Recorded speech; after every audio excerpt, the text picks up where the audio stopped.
What's going on, everybody? Brian Mann here, Hands-On Auto Training. This is end of day. This is October 13th, 2021. Once again, I can't believe where this year's gone already. It's just flying by. I gotta ask you a question. What's the difference between those who succeed and those who don't succeed? Well, today it's perseverance, and I'm still persevering. I got a lot of problem vehicles that have been a challenge, but we do have a good success story. Just so you know that Transit, the full-size Transit I worked on the other day, they had the knock sensor codes. They actually took that upper plenum off, and once they got it off, they actually found that the knock sensor harness that goes to those two knock sensors was actually pinched between the bell housing of the transmission. So I guess somebody else, another shop, had done a transmission recently and squished that thing together. So that problem solved. That's a good one. But next up, we had a 2020 Chevy Tahoe. This is a police car. It's got 20,000 miles on it. The police department says it's stalling out often for them. We can't get it to act up. However, there were a bunch of history codes stored, all relating to the all relating to the map sensor, the barometric pressure sensor, and like correlation codes or what do they call it? Relevancy codes, I guess is what you call it when they say rationality codes. I couldn't think of it, guys. It's the end of the day. My brain's racked. But anyways, rationality codes, basically a code saying that, hey, we got two inputs and they can't possibly match is what the computer's saying. But I can't seem to figure this one out. I can't get it to act up. Now, something interesting on this is the mass airflow sensor is not only a mass airflow sensor, it's also the intake air temperature sensor. I'm sure we've all seen that for years. That's nothing new there. But it's also a barometric pressure sensor and a humidity sensor. So we got a lot of stuff going on there all in one sensor. And I told the shop, listen, I can't get this thing to act up. I wiggled harnesses, I checked for TSBs, I verified the latest calibrations in it.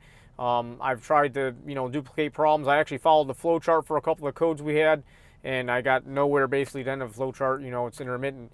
So I told them if I was to take a stab at it, and probably what would happen if they took this thing to the dealer, the reason they don't want to take it to the dealer is because they don't want to have it tied up for like a couple days or whatnot, and not having results. So I told them, hey, the dealer's probably going to slap a couple sensors on there. I could be wrong. Maybe I'm missing something obvious, but that's okay. We're all human, but I gave it my best there. I spent some time on that, and I can't seem to get it to act up. Next off, we went to a 2012 Chevy Express with a used engine computer. That was straightforward, no problem there. A good old 4.3 was in this one. Got that taken care of.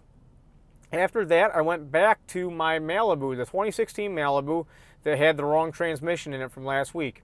Well, we got the right transmission in it, and it's doing the exact same thing it was doing with the wrong transmission. There is some sort of code that they say this transmission has to be a specific one, and now that matches, but we still have this stalling. And we're narrowing down the stalling. Before I was saying it would stall after 10 seconds. You put it into drive, it would stall after 10 seconds repeatedly. And it still did that. But I found, and we thought we were playing with the brake pedal, like feathering the brake pedal when it's going into drive, that it would not stall. That turned out not to be quite true. It actually turns out that if you put it into reverse and let it sit in reverse for maybe 10 seconds to 30 seconds, you can put it into drive, it'll never stall. But if you just go directly into drive, this will stall out. I was looking at the desired fuel pressure, or actually the input fuel pressure, low fuel pressure was staying constant. High pressure fuel pressure is matching desired. I was looking at the map sensor and stuff like that, kind of cruising around the data. We tried unplugging the camshaft position sensor for the exhaust, because I saw there's a TSB for something with that exhaust camshaft and also the vacuum pump going crazy. Pretty sure this would be setting a code for like a timing issue, but we don't have any codes. So I've been trying all kinds of stuff. It's very interesting. Here's a listen at what it sounded like. So there we are in park, and then we're going to go ahead and put it in drive. We'll see what happens. I want you to see how harshly this thing stalls. There's the drive.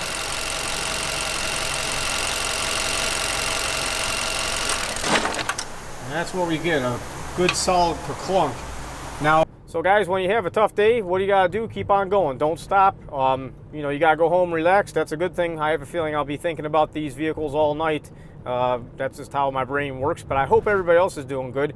Guys, if you aren't signed up for the membership site for the Core or the Premium, If you sign up, you'll be entered to win the U-Scopes. We're giving away 9 more U-Scopes over the next few months here. So over the next 4.5 months, we'll be giving away 9 U-Scopes. I'm pretty pumped up about that. I think it's a pretty handy tool that can help technicians out quite a bit. So if you guys have any input or suggestions, go ahead and type them into the comments for this video about any of these vehicles I'm dealing with. I'd love to hear what other people are thinking.